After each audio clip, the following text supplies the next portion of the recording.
When Crown Prince Alexander discovered the shocking truth about his stepmother's secret meetings, he never imagined it would lead to the most dramatic confrontation in the kingdom's history. What started as whispered rumors in palace corridors would soon explode into a scandal that would shake the very foundations of the monarchy. The private jet hummed steadily through the crisp morning air, carrying the royal family toward what was supposed to be a peaceful diplomatic mission to neighboring Valdoria. Crown Prince Alexander Marcus Wellington III sat rigidly in his leather seat, his jaw clenched so tightly that the muscles in his neck stood out like steel cables. Across from him, his stepmother, Lady Victoria Ashworth Wellington, lounged casually, seemingly oblivious to the storm brewing in the young prince's eyes. The 42-year-old woman had married Alexander's father, King Edmund, just 3 years prior, following the tragic death of Queen Isabella in a riding accident. Victoria had swept into their lives like a whirlwind, bringing with her a sharp wit, stunning beauty, and what many had initially perceived as a genuine desire to heal the grieving royal family. She had been a duchess in her own right, wealthy and well-connected, making her an ideal match for the widowed king. But Alexander had never trusted her. Something about the way her emerald eyes would glitter when she thought no one was watching, the hushed phone conversations that would abruptly end when he entered a room, the mysterious meetings she claimed were for charity work, but never seemed to have any documentation to support them. His younger sister, Princess Sophia, had been completely charmed by Victoria's attention and gifts, but Alexander's instincts had always whispered warnings. Those whispers had become screams just 48 hours earlier. It was Marcus, his childhood friend and now head of his personal security detail, who had brought him the photographs.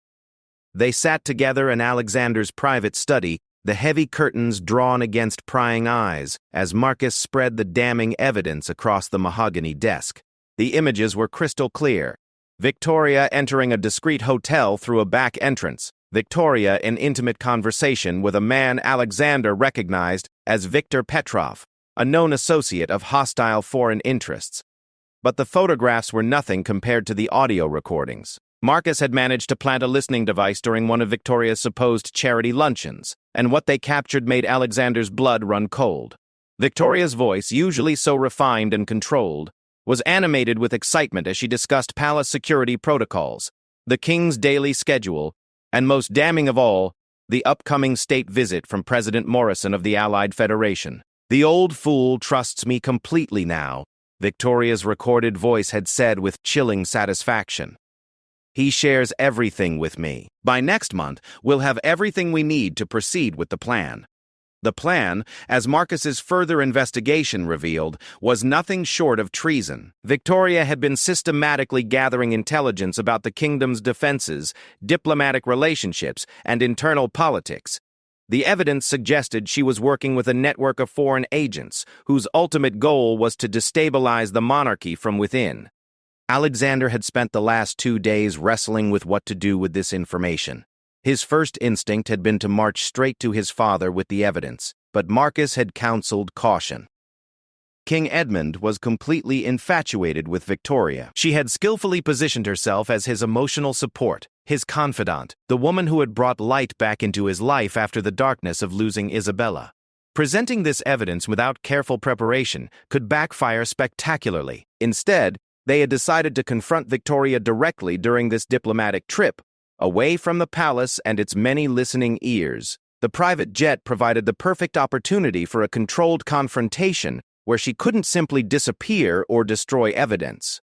As Alexander watched Victoria sip her champagne and laugh at something she was reading on her tablet, his anger continued to build.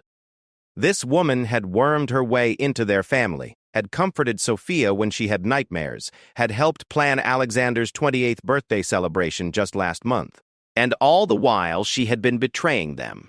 His father sat toward the front of the cabin, reviewing diplomatic briefings with his advisors, completely unaware that the woman he loved was systematically destroying everything he had worked to build. The irony was particularly bitter because this trip to Valdoria was meant to strengthen their kingdom's security alliances, while the greatest threat to their security was sitting right here among them, wearing a designer dress and the crown jewels his mother had once worn. Princess Sophia, just 22 and still naive about the harsh realities of political life, was curled up in her seat near Victoria, showing her something on her phone and giggling softly. The sight of his innocent sister being manipulated by this woman made Alexander's hands clench into fists. Victoria suddenly looked up from her tablet and caught Alexander staring at her. For just a moment, something flickered in her eyes, a coldness that she quickly masked with a warm smile. "Alexander, darling, you look terribly serious," she said, her voice carrying that slight accent that she claimed was from her boarding school years in Switzerland, but which Alexander now suspected might be from somewhere far less innocent. "I hope you're not worrying about the negotiations tomorrow. Your father has complete confidence in your diplomatic skills." The casualness of her tone, the way she called him darling, as if she actually cared about him, made Alexander's stomach turn. This woman was a professional liar, and she was good at it. How many other royal families had she infiltrated? How many other kingdoms had fallen victim to her particular brand of treachery?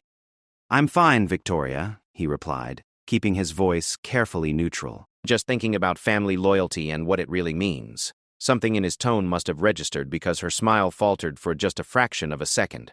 She recovered quickly, but Alexander caught it. Good. Let her wonder what he knew. Marcus, who had been sitting quietly in the back of the cabin, caught Alexander's eye and gave an almost imperceptible nod. Everything was in place. The pilot was loyal to Alexander personally, having served the royal family since before Alexander was born. The co-pilot and flight attendants had been carefully screened. Victoria's usual bodyguard had been left behind due to weight restrictions, which had actually been Marcus's doing. They were 40,000 feet above the ground, with nowhere to run and no way for Victoria to contact her handlers. It was time. Alexander stood up slowly, every movement deliberate and controlled. The cabin wasn't large, and his movement immediately drew attention from everyone aboard. His father looked up from his briefings, confusion creasing his weathered face. "Alexander? Is something wrong?" King Edmund asked, his voice carrying the weight of years of ruling and the recent stress of his wife's death and remarriage. "Father," Alexander said, his voice carrying clearly through the cabin's hushed atmosphere, "I need to discuss something important with all of you. Something that affects the security of our kingdom." Victoria's posture subtly shifted, becoming more alert, though she maintained her mask of polite interest. "Oh my, that sounds quite serious. Should I give you gentlemen some privacy to discuss state matters?" "No," Alexander said firmly. "You need to stay exactly where you are, Victoria. In fact, what I have to say concerns you directly." The temperature in the cabin seemed to drop several degrees. King Edmund was now looking between his son and his wife with growing alarm, while Sophia had stopped scrolling on her phone and was watching the exchange with wide eyes. "Alexander," his father said carefully, "perhaps we should wait until we land to discuss whatever this is about." "I'm afraid it can't wait, Father." Alexander reached into his jacket and pulled out a tablet loaded with the evidence Marcus had compiled. "Because the woman you married, the woman you've trusted with our family's most sensitive information, is a traitor." The words hung in the air like a physical blow. Victoria's face went completely white, but to her credit, she didn't immediately deny it or break character. Instead, she looked shocked and hurt, as if Alexander had just accused her of something unthinkable. "Alexander!" she gasped, placing a hand over her heart. "How can you say such a horrible thing? I love your father. I love this family. I would never—" "Cut the act," Alexander said coldly, activating the tablet and turning it so everyone could see the first photograph. Victoria entering the discreet hotel. "We know about your meetings with Viktor Petrov. We know about the intelligence you've been gathering. We have recordings of you discussing palace security with enemy agents." The silence that followed was deafening.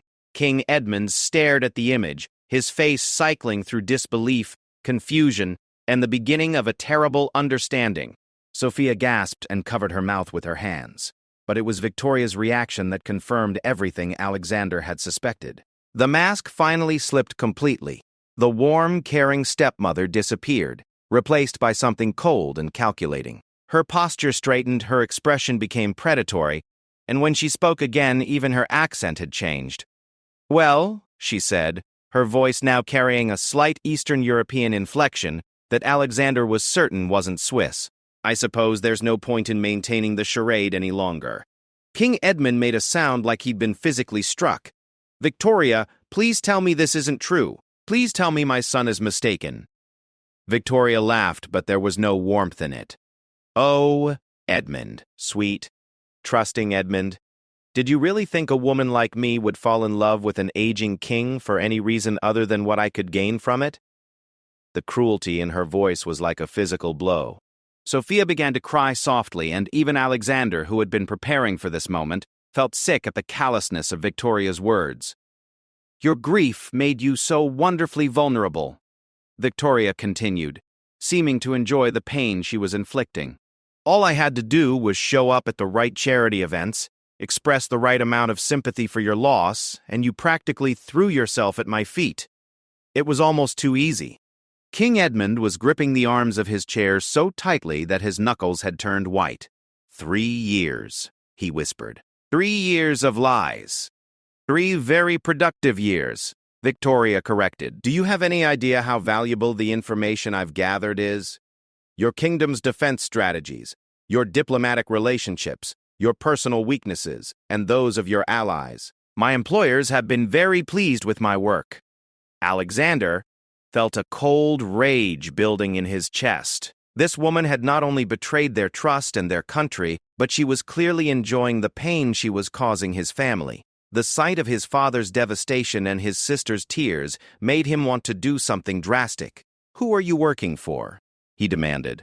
Victoria smiled, and it was not a pleasant expression. Oh, I think that's quite enough questions for now, don't you? After all, what exactly do you plan to do about it? We're trapped in a metal tube flying at 40,000 feet. Even if you had concrete proof of everything you're accusing me of, which those photographs and recordings hardly constitute, what possible actions could you take? She was right, and she knew it. They were indeed trapped together for the duration of the flight. But Alexander had been planning for this possibility. Marcus, he called out, never taking his eyes off Victoria. His security chief moved forward, his hand resting casually on his sidearm. Yes, Your Highness? Please escort Lady Victoria to the rear compartment and ensure she remains there for the duration of our flight. Now wait just a minute, Victoria said, her composure finally cracking. You can't just imprison me based on your paranoid suspicions and some questionable photographs. Watch me, Alexander replied coldly. But Victoria wasn't finished. As Marcus approached her, she suddenly stood and moved toward King Edmund, her manner becoming desperate and pleading. Edmund, please, you know me better than this. I love you. I love our family. Your son is obviously having some kind of breakdown, seeing conspiracies where none exist. You can't possibly believe these wild accusations. For a moment, King Edmund's resolve seemed to waver. Despite everything he had just heard and seen, 3 years of emotional manipulation was not easy to overcome. Alexander watched his father struggle, torn between the evidence before him and his feelings for the woman who had helped him through the darkest period of his life. The recordings, father, Alexander said gently. Play the recordings. With trembling hands, King Edmund took the tablet and activated the audio files. Victoria's voice filled the cabin, cold and professional as she discussed palace security with her foreign contacts. The voice was unmistakably hers, but the words were those of a stranger. The old fool trusts me completely now. He shares everything with me. By next month, we'll have everything we need to proceed with the plan. The effect on King Edmund was immediate and devastating. The last of his hope crumbled, and he aged 10 years in as many seconds. Get her out of my sight, he whispered, his voice broken. Victoria's facade finally cracked completely. You'll regret this, she snarled at Alexander. All of you. You have no idea who you're dealing with or what you've just set in motion. Is that a threat? Alexander asked, stepping closer to her. It's a promise, Victoria replied, her eyes blazing with hatred. My associates will not take kindly to this disruption of their plans. They invested considerable time and resources in placing me here, and they don't appreciate setbacks. Marcus had heard enough. Your Highness, with your permission? Alexander nodded, and Marcus moved to escort Victoria toward the rear of the plane. But she wasn't going quietly. This isn't over, she shouted as Marcus firmly guided her away from the royal family. You think you've won something here, but you have no idea what's coming. My people don't forgive, and they don't forget. The rear compartment of the royal jet was actually a small but secure area that could be sealed off from the main cabin. It had been designed for situations exactly like this one, though Alexander had never imagined he would need to use it to imprison his stepmother. As the door sealed behind Victoria and Marcus posted himself outside it, an oppressive silence fell over the main cabin. The only sounds were the steady hum of the engines and Sophia's quiet sobbing. King Edmund sat staring at the tablet, cycling through the evidence over and over as if hoping it would somehow change or prove to be false. His hands shook slightly, and Alexander realized his father was going into shock. "Father," Alexander said softly, moving to sit beside him. "I'm sorry you had to learn about this, especially like this. But we couldn't let her continue." 3 years, the king repeated, his voice hollow. 3 years of sharing my bed, my thoughts, my fears about the kingdom. 3 years of watching her comfort Sophia, of believing she loved us. Sophia looked up from her tissues, her eyes red and swollen. "How could she do this to us, Alex? I thought she cared about me. I told her everything, about my dreams, my fears, the boys I liked. Was it all just part of her job?" The pain in his sister's voice broke Alexander's heart. Victoria had indeed been playing the role of caring stepmother to perfection, and Sophia, desperate for maternal guidance after losing their mother, had embraced her completely. "I don't know, Soph," Alexander said honestly. "Some of it might have been real. People in her line of work often develop genuine feelings for their targets. It makes them more effective. But ultimately, yes, it was all part of her mission." The king suddenly looked up, a terrible realization dawning in his eyes. The state dinner next week. President Morrison's visit. She knows every detail of his security arrangements, his schedule, his personal preferences. If this information has been passed along to hostile forces, Alexander felt his blood run cold. He had been so focused on Victoria's betrayal of their family that he hadn't fully considered the broader implications. If foreign agents were planning something during the president's visit, using information Victoria had provided, it could be an international incident of massive proportions. "We need to contact the capital immediately," Alexander said, reaching for the secure communication system. "Cancel the state visit. Review all security protocols. Assume everything has been compromised." But as he activated the communication panel, a chilling thought occurred to him. If Victoria was working with foreign agents, and if those agents had been counting on her continued access to royal intelligence, what would they do now that their asset had been exposed? More importantly, what would they do to the royal family who had discovered their operation? As if reading his thoughts, Marcus's voice came over the intercom from the rear compartment. "Your Highness, Lady Victoria is requesting to speak with you. She says she has information about immediate threats to the royal family." Alexander and his father exchanged looks. Was this another manipulation? Or did Victoria actually have intelligence about imminent danger? "What kind of threats?" Alexander asked through the intercom. "She says there are agents already positioned in Valdoria, and that our landing there as scheduled could be walking into a trap." The blood drained from Alexander's face. They were already committed to landing in Valdoria in less than 2 hours. If hostile forces were waiting for them, using intelligence Victoria had provided, they could be flying directly into an ambush. "Father," Alexander said urgently, "we need to make a decision. Do we believe her, change course, and risk looking like paranoid fools? Or do we continue as planned and risk walking into whatever trap might be waiting?" King Edmund looked older and more fragile than Alexander had ever seen him, but when he spoke, his voice carried the authority that had ruled a kingdom for over 20 years. "Get me a secure line to intelligence headquarters," he commanded, "and bring Victoria back here. If she has information that could save lives, we need to hear it, regardless of her motives." As Marcus prepared to retrieve Victoria, Alexander couldn't shake the feeling that this was exactly what she had been planning all along. Even in defeat, even exposed and imprisoned, she was still manipulating them, still pulling strings from her position of supposed powerlessness. Whatever game Victoria had been playing for the past 3 years, Alexander was beginning to realize that they had only seen the opening moves. The real match was just beginning, and the stakes were higher than any of them had imagined. The royal jet continued its steady flight toward what might be either a diplomatic mission or a carefully orchestrated trap, carrying a family torn apart by betrayal and a woman whose true loyalties remained as mysterious as her real identity. In the rear compartment, Victoria smiled to herself as she prepared for the next phase of her mission. These royal fools had no idea what they had stumbled into, and by the time they understood the true scope of the operation they were facing, it would be far too late to stop what was already in motion. Victoria returned to the main cabin with Marcus flanking her closely, her wrists now secured with discreet but effective restraints. Her earlier mask of aristocratic charm had been completely abandoned, replaced by the cool professionalism of an experienced operative. As she settled into her seat under Marcus's watchful gaze, Alexander noticed how different she looked when she wasn't performing the role of devoted stepmother. Her posture was straighter, more alert, like a predator calculating its next move. Even her facial expressions had changed. Gone were the soft smiles and gentle looks that had so effectively manipulated his father.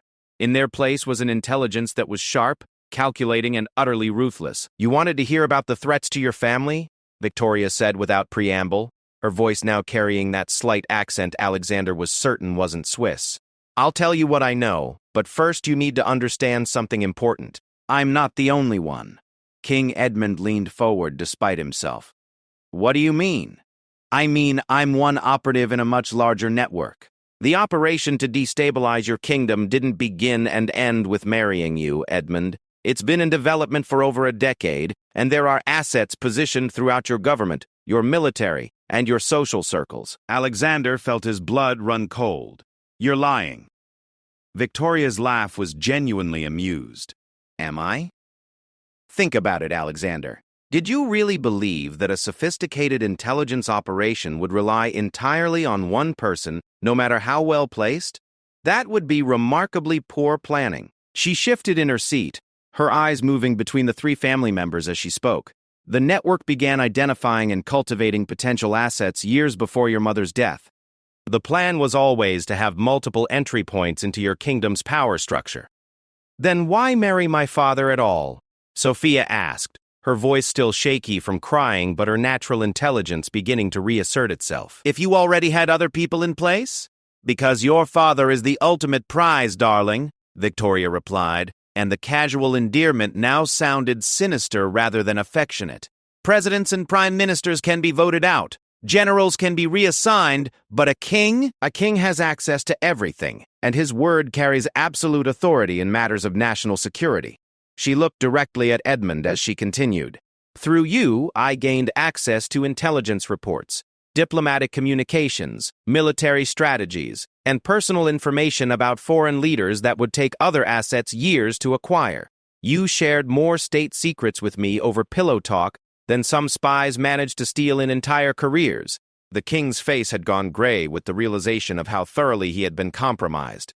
"The security briefings I shared with you, the conversations about upcoming diplomatic meetings, the personal details about allied leaders, all of it documented and transmitted to my handlers," Victoria confirmed matter-of-factly. "Your kingdom's defense strategies, the personal weaknesses of your allies, your own fears and insecurities. Everything you told me in confidence has been carefully cataloged and analyzed." Alexander's mind was racing as the implications sank in. The upcoming state visit with President Morrison. You know every detail of his security arrangements. Of course I do. You see, the president isn't just visiting for routine diplomatic discussions. He's coming to finalize a new military alliance that would significantly strengthen both your kingdoms against certain hostile neighbors. My employers have a vested interest in ensuring that alliance never materializes. Marcus stepped forward, his hand moving instinctively toward his weapon. "What exactly are you planning?" Victoria's smile was cold and predatory. "Oh, Marcus, I'm not planning anything anymore. My role in this operation is essentially complete. The real question is what my colleagues have been planning while I've been gathering intelligence for the past 3 years." She leaned back in her chair, apparently enjoying the growing alarm on their faces. "You see, originally the plan was to let the state visit proceed normally while we gathered intelligence about the new alliance. But your little investigation has forced our hand. Now that I've been exposed, we need to move to more aggressive measures." "Aggressive measures?" Alexander demanded. "The network has been instructed to move to what we call the disruption phase. Instead of continuing to gather intelligence, they're now tasked with actively sabotaging the alliance negotiations. And I'm afraid that includes eliminating key participants if necessary." The cabin fell into stunned silence as the full horror of what Victoria was revealing sank in. This wasn't just espionage anymore. It was a planned assassination operation targeting both the royal family and President Morrison. King Edmund's voice was barely a whisper when he spoke. "You're talking about murdering the president of an allied nation on our soil. I'm talking about protecting my employer's interests by any means necessary," Victoria corrected. The formation of this new alliance would create significant problems for certain parties. Those parties have invested considerable resources in preventing it from happening. Sophia had gone pale, but her voice was steady when she spoke. How many people are involved in this network? How deep does it go? Victoria tilted her head, studying the young princess with what might have been approval. Very good question, Sophia. Much more sophisticated than I would have expected from someone who spends most of her time posting on social media. Answer her. The network includes assets in your intelligence services, your diplomatic corps, your military command structure, and your palace staff, Victoria said calmly. Some are fully aware agents like myself. Others are unwitting sources who have no idea they're being manipulated. A few are simply people who have been compromised through blackmail or financial pressure. The scope of the infiltration was staggering. Alexander realized that they couldn't trust anyone, couldn't be certain that any communication they made wouldn't be intercepted or reported back to Victoria's handlers. Your head of palace security, Colonel Thompson, has been very useful in providing information about your family's movements and security protocols. Victoria continued conversationally. He has no idea, of course. He simply thinks he's having friendly conversations with a concerned stepmother who wants to ensure her family's safety. Marcus stepped forward, his face hard with anger. Thompson's been feeding you information? Inadvertently, yes. As has your personal secretary, Alexander, and several members of the diplomatic staff. Most of them have no idea they're doing anything wrong. They're simply being social with the king's wife, sharing harmless gossip and routine information. Alexander felt sick as he realized how thoroughly they had been penetrated. Every casual conversation, every routine briefing, every family dinner where palace business was discussed, all of it had potentially been compromised. "The state visit," he said urgently. "We have to call it off immediately." "Oh, but that's where things get interesting," Victoria said, her eyes glittering with malicious amusement. "You see, calling off the visit now would actually trigger the very response you're trying to avoid." "What do you mean?" "My handlers are expecting me to check in at regular intervals. When I fail to make my scheduled communication, which should have happened about an hour ago, they'll know something has gone wrong. The contingency plan in that case is to assume the operation has been compromised and move immediately to the elimination phase." King Edmund stared at her in horror. "You're saying that by exposing you we've ensured that they'll try to kill President Morrison? And probably your family as well," Victoria added helpfully. "After all, you now represent a significant security threat to their entire operation. They can't allow you to live with the knowledge you possess." Alexander felt like the walls of the cabin were closing in around him. Every option seemed to lead to disaster. If they proceeded with the state visit, they would be walking into an assassination plot. If they canceled it, they would trigger immediate retaliation against the royal family. "There has to be another way," Sophia said desperately. "Some way to stop this without people dying." Victoria looked at the young princess with something that might have been pity. "Oh, my dear child, people are going to die regardless of what you do now. The only question is whether you can minimize the casualties." Marcus had been listening to this exchange with growing fury. "You talk about murder like you're discussing the weather. How can you be so callous about human life?" "Because I'm a professional," Victoria replied simply. "I've been trained to compartmentalize emotions and focus on mission objectives. Personal feelings are a luxury I can't afford in my line of work." She looked around the cabin, taking in their horrified faces. "You're all still thinking like civilians, like people who believe the world operates according to moral principles. But the reality is that nations and powerful interests engage in these kinds of operations every day. Your own intelligence services have undoubtedly carried out similar missions in other countries." "Not like this," Alexander said firmly. "Not by targeting families, not by manipulating people's emotions." "How naive you are," Victoria said with genuine amusement. Do you think international politics is conducted through polite diplomatic notes and formal negotiations? The real work happens in shadows, through networks like mine, through operations you never hear about, because when they succeed, no one ever knows they happened. King Edmund had been listening to this exchange in stunned silence, but now he spoke up. Even if what you're saying is true, even if this kind of thing happens regularly, you made it personal. You came into our home, gained our trust, became part of our family. That goes beyond professional duty into pure cruelty. For the first time since her mask had slipped, Victoria's expression showed something that might have been emotion. But it was gone so quickly that Alexander couldn't be sure he had actually seen it. Your family was a means to an end, she said coldly. Nothing more, nothing less. Including Sophia? Alexander demanded. She trusted you completely, came to you for advice, shared her hopes and fears. Was manipulating a grieving young woman just part of your professional duties? Victoria's eyes flicked to Sophia, and for just a moment her composed facade seemed to waver. Sophia is a lovely girl, she said quietly. In different circumstances, but these aren't different circumstances, Sophia said, her voice stronger now despite the tears still glistening in her eyes. You chose to betray us. You chose to put us in danger. And now you're sitting here calmly discussing plans to murder people as if it's just business. Victoria straightened, her professional mask sliding back into place. Yes, well, sentiment is a weakness I can't afford. Now, do you want to hear about your immediate tactical situation, or would you prefer to continue this philosophical discussion while your enemies position themselves to kill you? Alexander forced himself to focus on the practical crisis at hand, pushing aside his revulsion at Victoria's coldness. Tell us about the assets positioned in Valdoria. There's a team of 6 operatives who arrived in the country over the past month, ostensibly as part of the advance preparation for the state visit.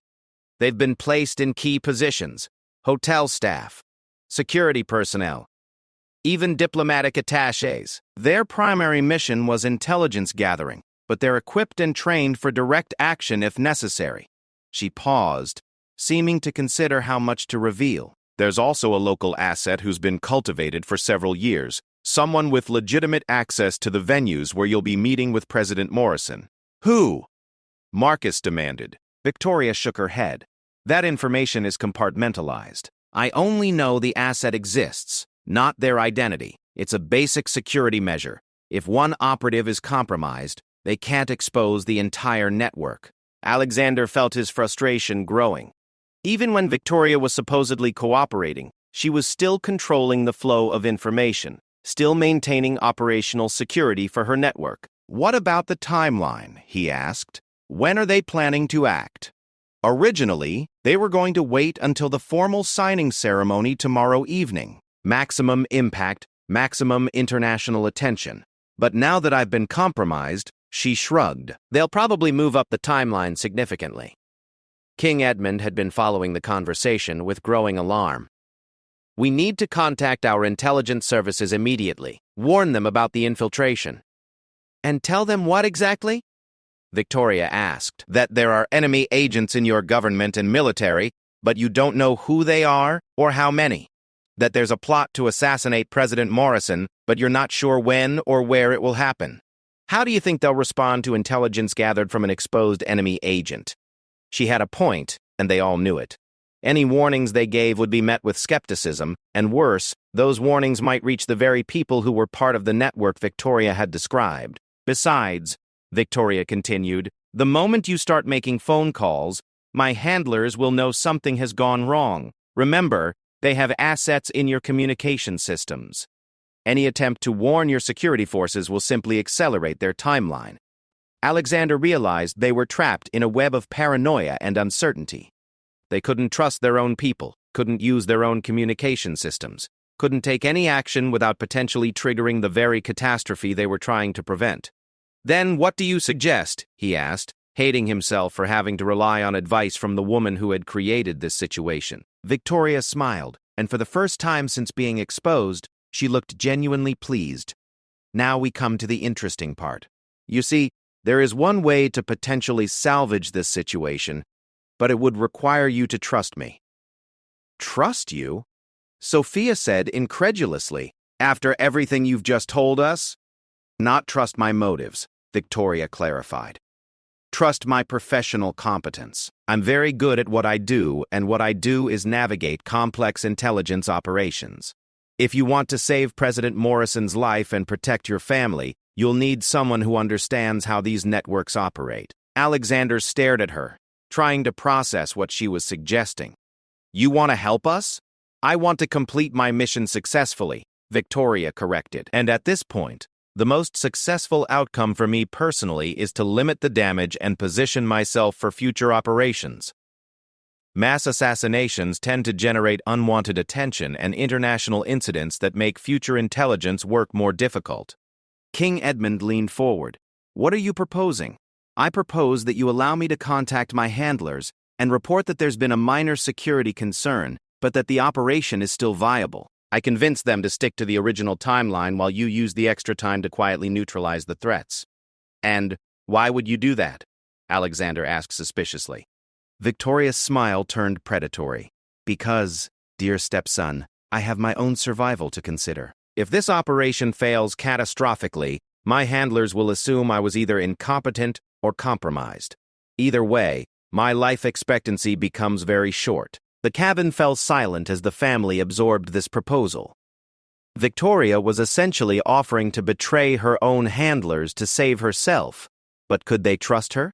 Was this another layer of deception, or was she genuinely motivated by self-preservation? How do we know you won't just warn them that you've been exposed? Marcus asked. Because that would guarantee my death, Victoria replied matter-of-factly. My only chance of survival is to convince my handlers that the operation is still viable while giving you enough information to disrupt it. If I succeed in threading that needle, I might live long enough to disappear and start a new life somewhere.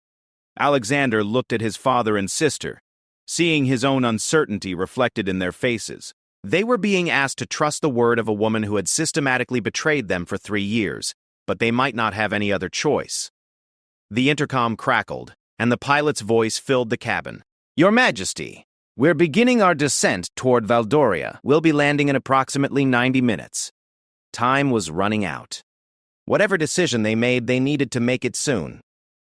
Alexander looked at Victoria, trying to read her expression, trying to determine if this was another manipulation or a genuine offer born of desperation. If we agree to this, he said carefully, what guarantees do we have that you'll keep your word? Victoria's laugh was bitter. None whatsoever. You'll simply have to trust that my desire to live outweighs my loyalty to people who will kill me the moment I'm no longer useful to them. It wasn't much of a guarantee, but as Alexander looked around the cabin at his frightened family and realized the scope of the conspiracy they were facing, he began to understand that it might be the only chance they had. The decision to trust Victoria, even partially, was made with the weight of impossible circumstances pressing down on them.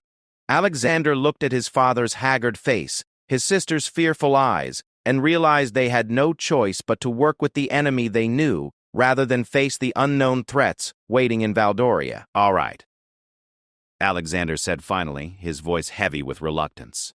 We'll try your plan. But understand this. You'll be monitored constantly, and if there's even a hint that you're betraying us again, the consequences will be immediate and severe. Victoria nodded, her expression remaining professionally neutral. Understood. Now, I'll need access to a secure communication device to contact my handlers. They'll be expecting a specific code sequence that indicates I'm operating under duress if anything has gone wrong. Marcus stepped forward, his suspicion evident. How do we know you won't just use that code sequence to warn them? Because the duress code would result in immediate termination of the operation and a kill order on everyone involved, including me, Victoria replied calmly. My only path to survival is to convince them everything is proceeding normally while buying you time to prepare countermeasures. King Edmund, who had been silent during this exchange, suddenly spoke up. Before we agree to anything, I want to know the truth about something. My wife's death, Queen Isabella's riding accident 3 years ago. Was that really an accident? The question hung in the air like a physical blow. Alexander felt his stomach drop as he realized he had never considered this possibility. had been so focused on Victoria's recent betrayal that he hadn't questioned the timing of her arrival in their lives. Victoria's expression flickered for just a moment, a micro-expression that revealed more than any words could have. "Your wife's death was not part of our operation," she said carefully. "That's not what I asked," Edmund pressed, his voice gaining strength. "I asked if it was really an accident." Victoria was quiet for a long moment, clearly weighing her response. Finally, she spoke in a voice so quiet they had to strain to hear her. "Isabella discovered something she shouldn't have, a financial irregularity in one of the charitable foundations she supported. She was asking questions, demanding investigations. Some very powerful people were concerned about what she might uncover." The silence that followed was devastating. Alexander watched his father's face cycle through shock, rage, and a grief so profound it was painful to witness. Sophia made a small wounded sound and covered her face with her hands. "You're saying my mother was murdered?" Alexander's voice was deadly quiet. "I'm saying her death was convenient for certain interests, and that those interests had the resources and motivation to arrange that convenience," Victoria replied. "I was not involved in that operation, but I was recruited specifically to take advantage of the vulnerability her death created." King Edmund was staring at Victoria with an expression of such hatred that Alexander instinctively moved closer to his father, worried about what he might do. "You knew," the king whispered. "You knew my wife had been murdered, and you still came into our home, shared our bed, pretended to care about our family." "Yes," Victoria said simply. "I did." The stark honesty of her admission was somehow more devastating than elaborate justifications would have been. This woman had built her relationship with their family on the foundation of his mother's murder, and she felt no apparent shame about it. Marcus broke the horrified silence by stepping between Victoria and the royal family. "Your Highness, with respect, we can deal with these revelations later. Right now, we have immediate threats to address." Alexander forced himself to push aside his rage and focus on the crisis at hand. There would be time for justice later, assuming they survived the next 24 hours. "Victoria, make your communication. But remember, one wrong word, one hint that you're not following the agreed plan, and the deal is off." Victoria nodded and accepted the secure device Marcus handed her. As she began entering the complex codes needed to establish contact with her handlers, Alexander noticed that her hands were completely steady. Even facing the possibility of immediate death, she maintained the cool professionalism that had made her so effective as a spy. The communication was brief and conducted in a language Alexander didn't recognize, though he thought it might be a Slavic dialect. Victoria's tone was calm and businesslike as she reported her status and received instructions. After several minutes, she ended the call and handed the device back to Marcus. "It's done," she said. "I've reported that there was a minor security concern, someone asking questions about palace routine, but that it's been handled and the operation remains on schedule. They're maintaining the original timeline with the primary action planned for tomorrow evening during the alliance signing ceremony." "What about the advance team?" Alexander asked. "The 6 operatives you mentioned?" "They're maintaining their positions and waiting for final confirmation before moving to the action phase. I've bought you perhaps 12 to 16 hours before they'll expect another status update from me." Sophia, who had been quietly listening to this exchange, suddenly spoke up. "There's something I don't understand. If you've been planning this operation for years, if you have people placed throughout our government and military, why go through all the complexity of infiltrating our family? Why not just arrange an assassination directly?" Victoria looked at the young princess with something that might have been respect. "Another excellent question. The answer is that assassinations, while sometimes necessary, are crude tools that create more problems than they solve. A successful intelligence operation leaves no traces, no evidence that anything untoward has happened." She shifted in her seat, apparently warming to the subject despite the circumstances. "The ideal outcome would have been for the alliance negotiations to simply fail naturally. Perhaps your kingdom would have developed sudden concerns about the terms, or President Morrison would have encountered domestic political pressures that made the agreement impossible. My handlers prefer solutions that appear to be the result of normal political processes. But now that's no longer possible," Marcus observed. "Correct. By exposing me, you force them to move to more direct methods. They can no longer manipulate events from behind the scenes, so they'll have to create a crisis that makes the alliance impossible. Alexander was beginning to understand the full scope of what they were facing. The assassination isn't just about killing President Morrison. It's about creating an international incident that would make any alliance between our kingdoms politically impossible. Precisely. If the president is killed on your soil, especially if there's any suggestion that your security was inadequate or that your intelligence services were compromised, the political fallout would be catastrophic. Morrison's successor would never risk a similar alliance, and your kingdom would be isolated diplomatically for years. The elegant ruthlessness of the plan was almost admirable in its cynicism. By orchestrating a single dramatic event, Victoria's handlers could achieve multiple strategic objectives, eliminate a key political leader, destroy the alliance they opposed, and severely damage their target kingdom's international standing. "So, how do we stop it?" King Edmund asked, his voice still rough with emotion but regaining some of its authority.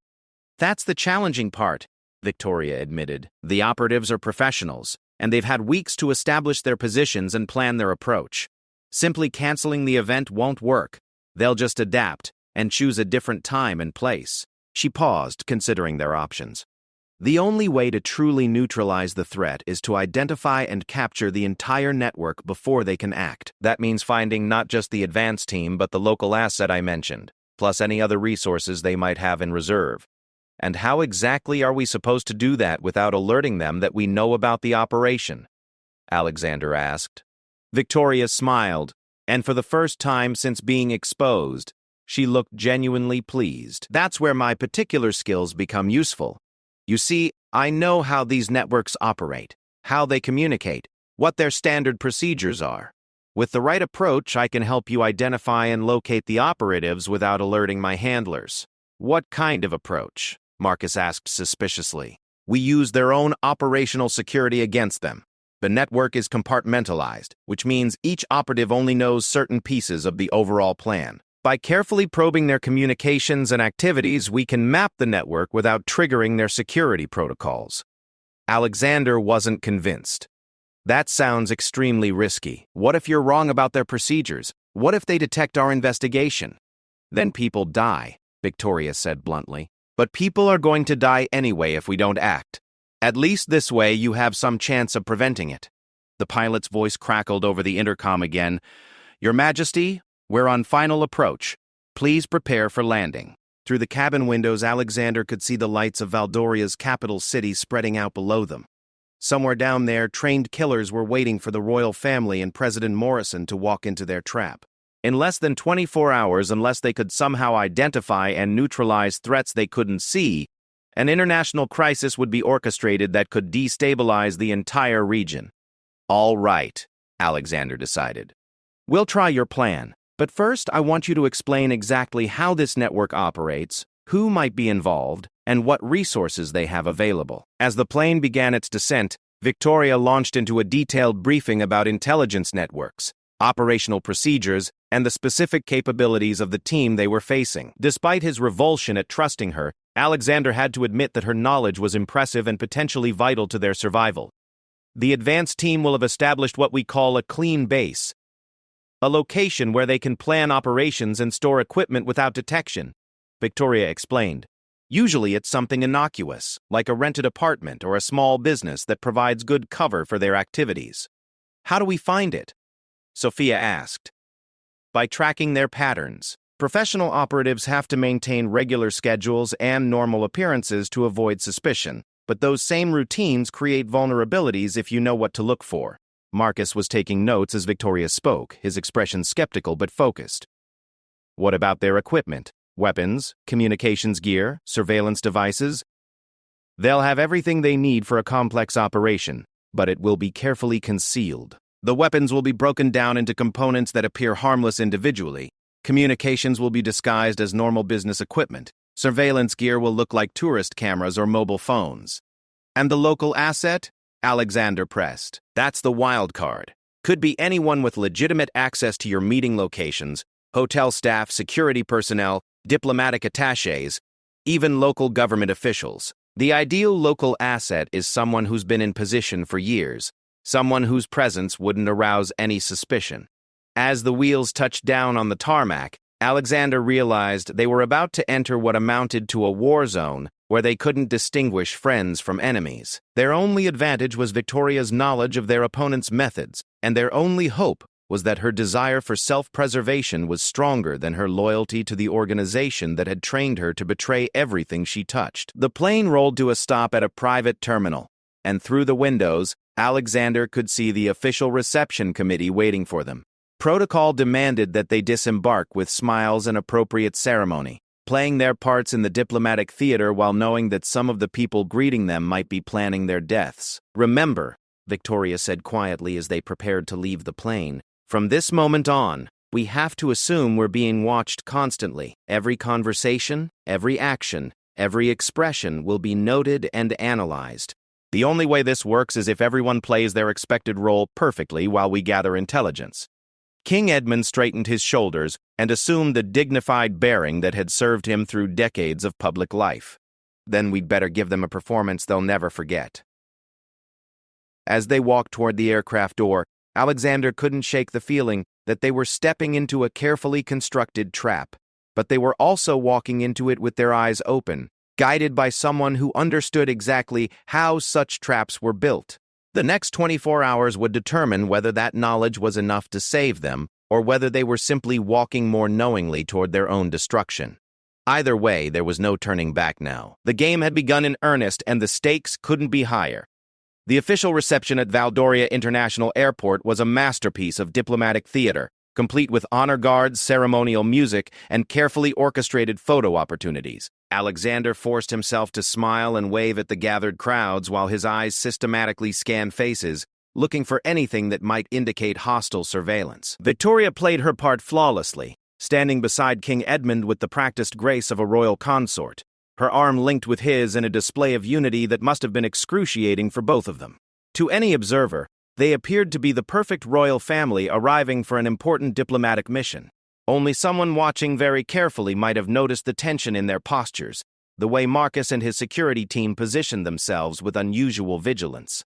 Foreign Minister Hassan Valdez greeted them with appropriate ceremony, his weathered face showing the diplomatic smile that revealed nothing of his true thoughts. As Alexander shook the minister's hand, he found himself wondering if this man, who had worked with their kingdom for over a decade, might be the local asset Victoria had warned them about. Your Majesty, Your Highnesses, welcome to Valdoria, Minister Valdez said warmly. President Morrison arrived this morning and is looking forward to tomorrow's discussions. The signing ceremony promises to be a historic moment for both our nations. "We're honored to be here," King Edmund replied with practiced diplomacy. "This alliance represents the hopes and dreams of both our peoples for a more secure future." As they moved through the reception line, meeting various officials and dignitaries, Alexander noticed Victoria subtly studying each person they encountered. Her training had taught her to read people, to spot the subtle signs that might indicate deception or hidden agendas. He hoped that same training would help them identify threats before it was too late. The motorcade to their hotel was another exercise in controlled paranoia. Alexander found himself noting every overpass they passed under, every building with a clear line of sight to their route, every intersection where someone might position themselves for an attack. The security briefings he had received over the years, once theoretical exercises in royal protection, now felt terrifyingly relevant. The Grand Palace Hotel was Valdoria's most prestigious accommodation, a 19th-century architectural masterpiece that had hosted royalty and heads of state for over a century. Under normal circumstances, Alexander would have appreciated the ornate lobby with its soaring ceilings and crystal chandeliers. Today, he saw only sightlines and potential hiding places. Their suite occupied the entire top floor, with connecting rooms for the family and additional accommodations for their security detail. As soon as they were alone, Alexander gathered everyone in the main sitting room for an urgent strategy session. "We have perhaps 6 hours before the evening reception," he began without preamble. "That gives us a narrow window to begin identifying the threats Victoria described." Marcus had spent the ride from the airport on his secure communication device, quietly coordinating with intelligence contacts back home. "I've managed to reach our people without going through official channels," he reported. "They're running background checks on all hotel staff who have been hired or reassigned in the past month, plus anyone with access to tomorrow's ceremony venues." "What about the Valdorian security services?" Sophia asked. "Shouldn't we warn them about the infiltration?" Victoria, who had remained silent since entering the hotel, finally spoke. "Absolutely not. We have no way of knowing how deep the penetration goes in their services. Any official warning could reach the very people we're trying to identify."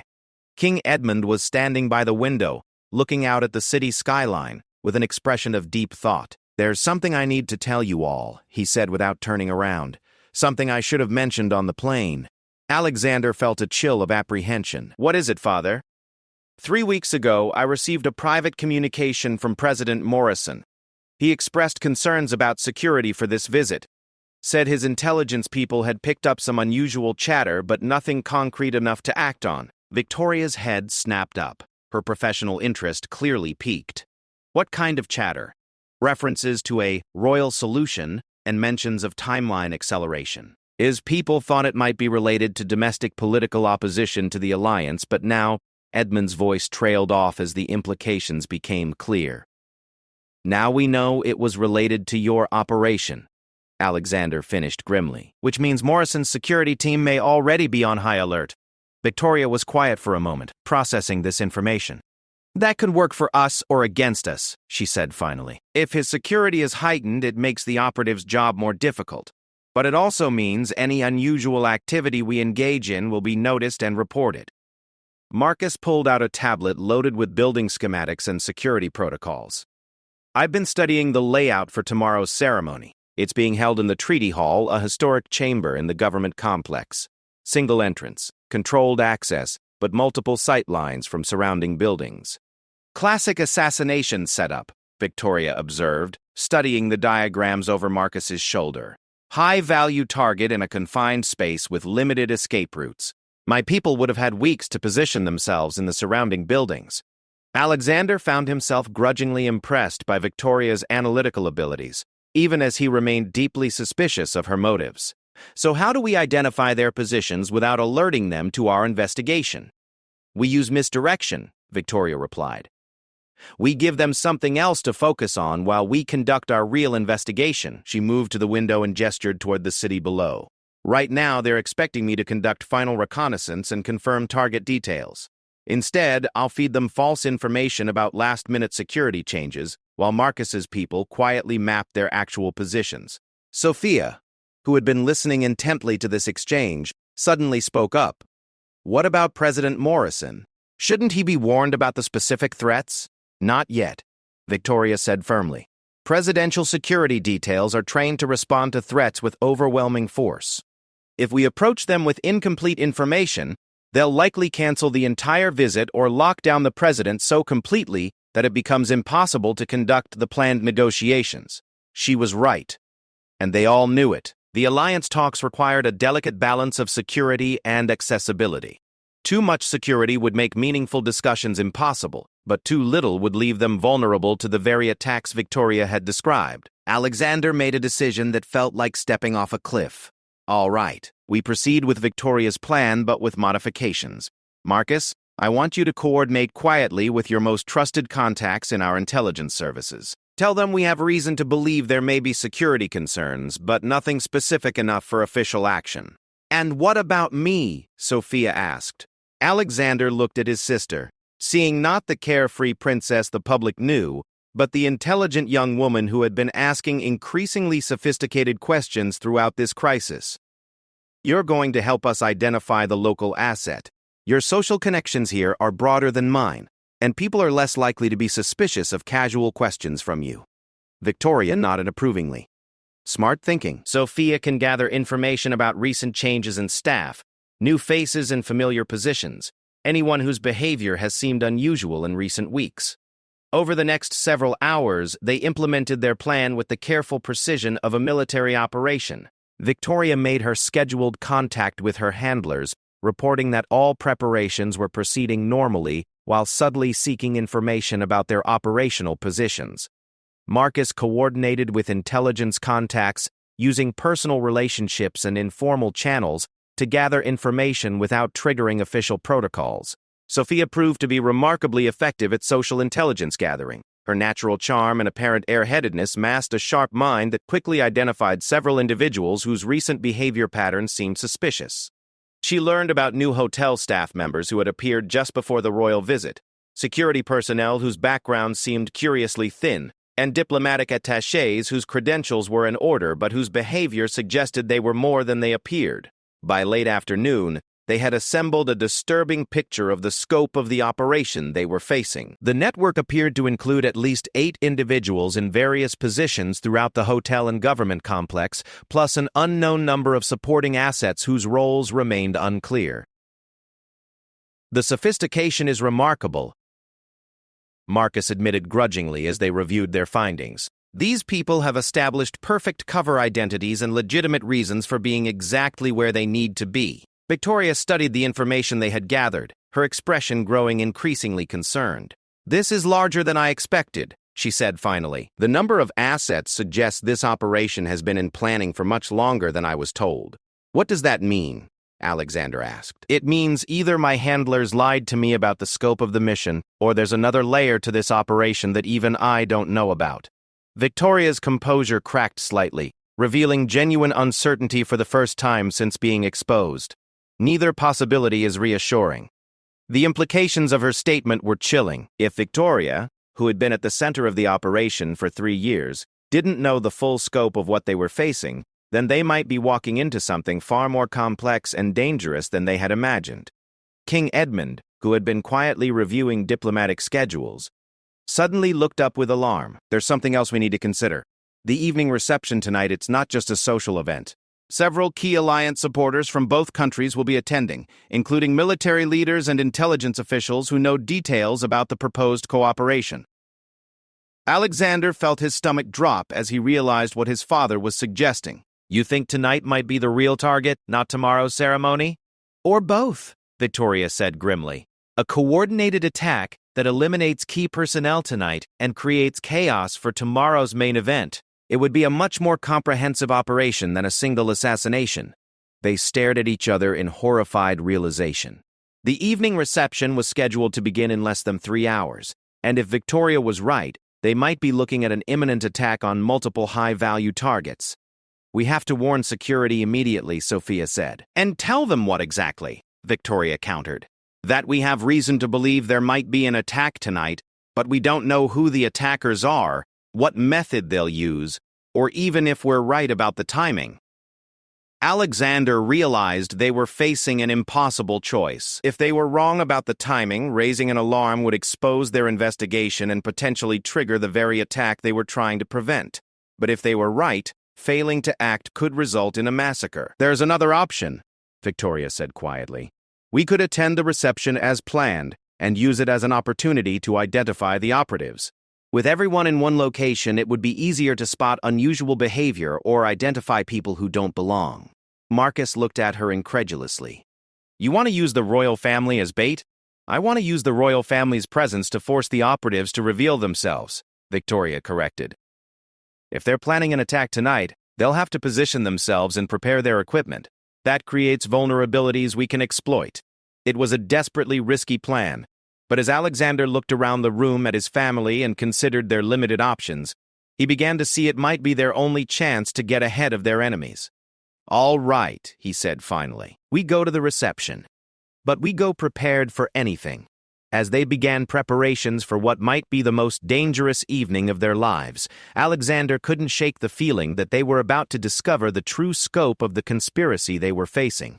The hunt for their enemies was about to become a much more dangerous game, one where the hunters might quickly become the hunted.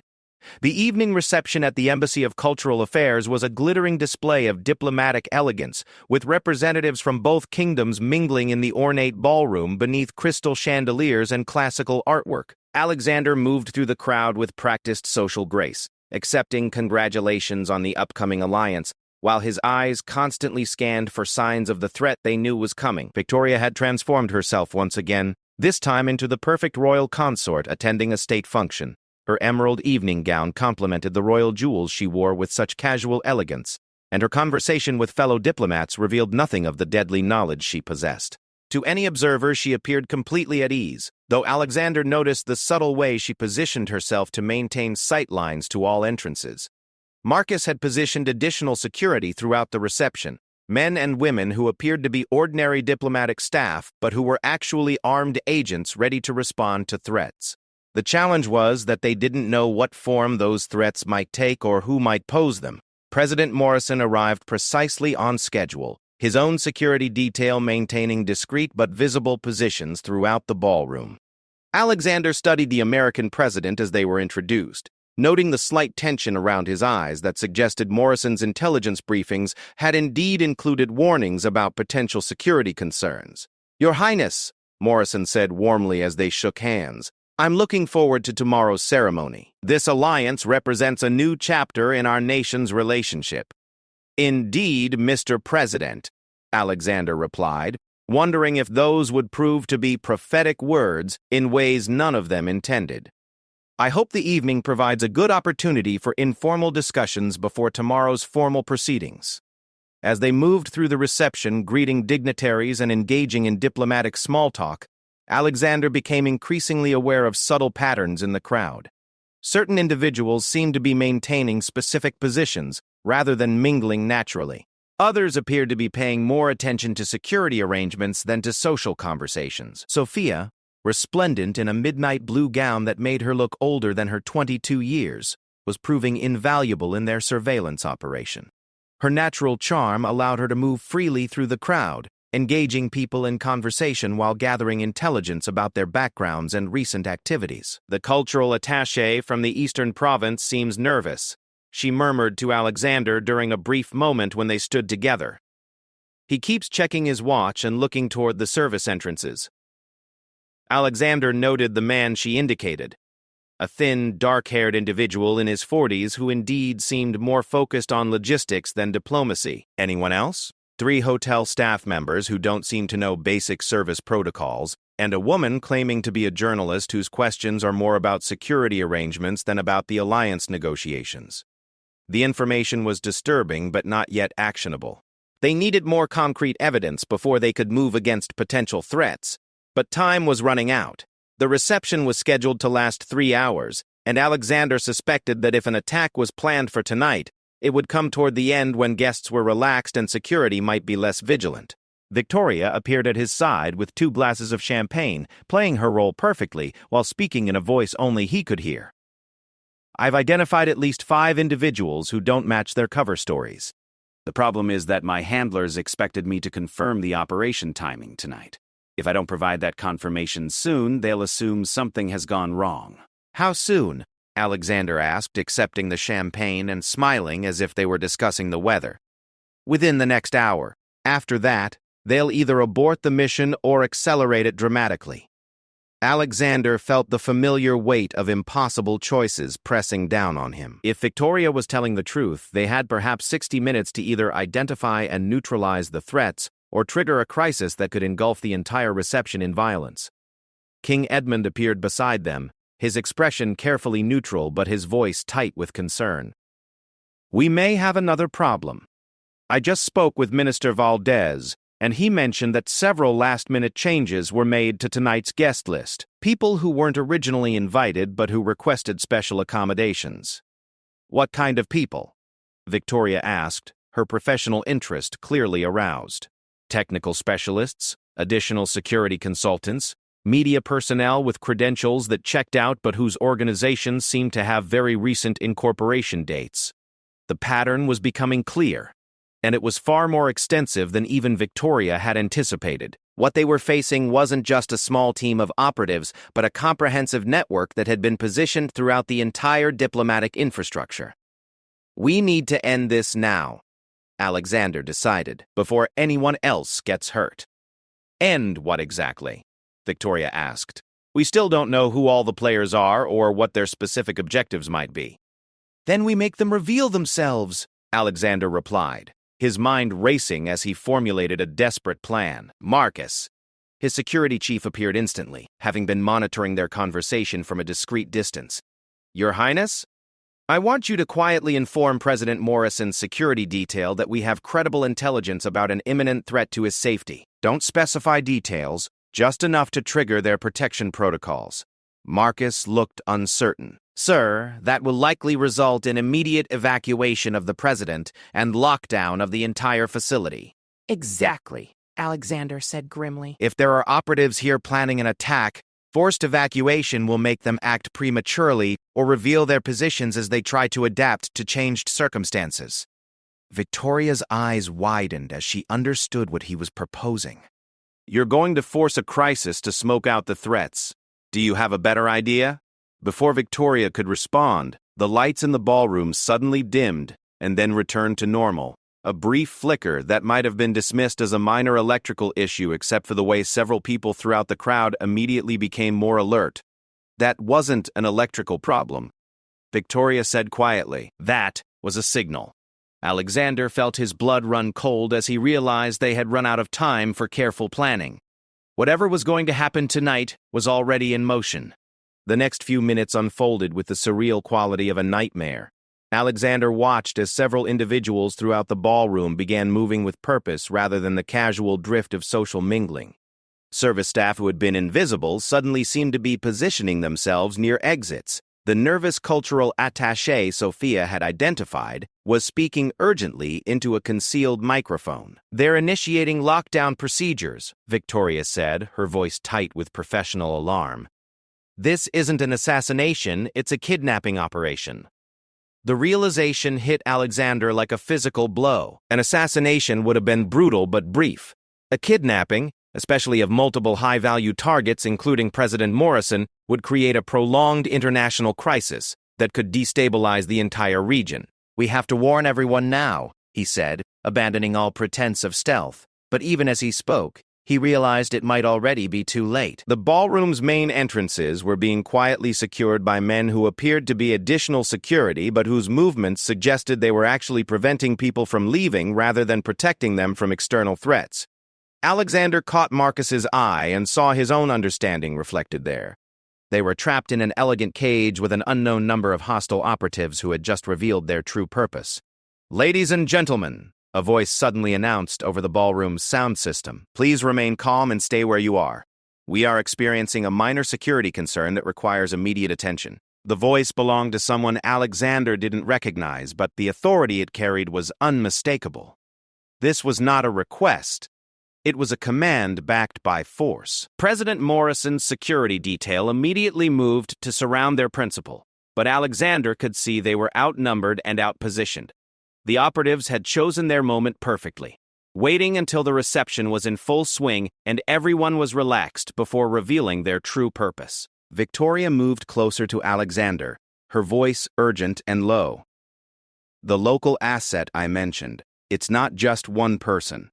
It's the entire security coordination for tonight's event. They've been planning this for months, maybe years. What do they want? Alexander demanded. Leverage, Victoria replied grimly. They now have the royal family of one kingdom and the president of another, plus dozens of high-ranking officials, military leaders, and intelligence operatives. They can demand anything they want in exchange for our safety. As if responding to her words, the voice over the sound system spoke again. We regret the inconvenience this may cause, but circumstances require that tonight's reception be extended indefinitely. Please make yourselves comfortable while certain political discussions take place. The euphemistic language couldn't disguise the reality of their situation. They were hostages in an operation designed to coerce both governments into abandoning the alliance that threatened the interests of Victoria's handlers. Alexander looked around the ballroom, taking inventory of their resources and obstacles.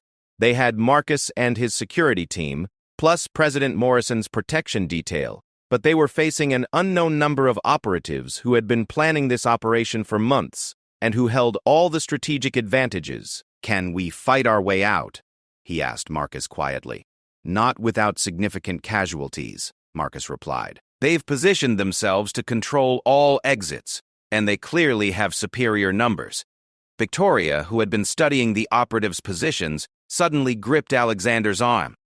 There might be another way. These operations always have contingency plans for evacuation if things go wrong. If we can create enough chaos and uncertainty, We might be able to exploit their escape routes. What kind of chaos? Sophia asked, having moved to join their impromptu strategy session. The kind that makes them think their operation has been completely compromised and they need to abort immediately, Victoria replied. But it would require someone with detailed knowledge of their procedures and communication systems. Alexander stared at her, understanding what she was proposing. You want to sabotage your own people's operation. They were always planning to dispose of me once this mission was complete, Victoria said matter-of-factly. I have no loyalty to people who consider me expendable. It was a devil's bargain, trusting the woman who had betrayed them to now betray her own handlers. But as Alexander looked around at the trapped diplomats and officials, at his frightened sister and his father's haggard face, he realized they might not have any other choice. What do you need from us? He asked. Victoria's smile was cold and professional. Just follow my lead and be ready to run when I give the signal. What followed was a masterclass in operational deception. Victoria moved through the ballroom with apparent calm, engaging in quiet conversations with several of the operatives, while Alexander and his family maintained their positions. To any observer, it would have appeared that she was simply coordinating with her colleagues. In reality, she was systematically feeding them false information about security response times, inflating the number of law enforcement personnel surrounding the building, and creating the impression that their operation had been detected and massive retaliation was imminent. The effect was gradual but unexpected.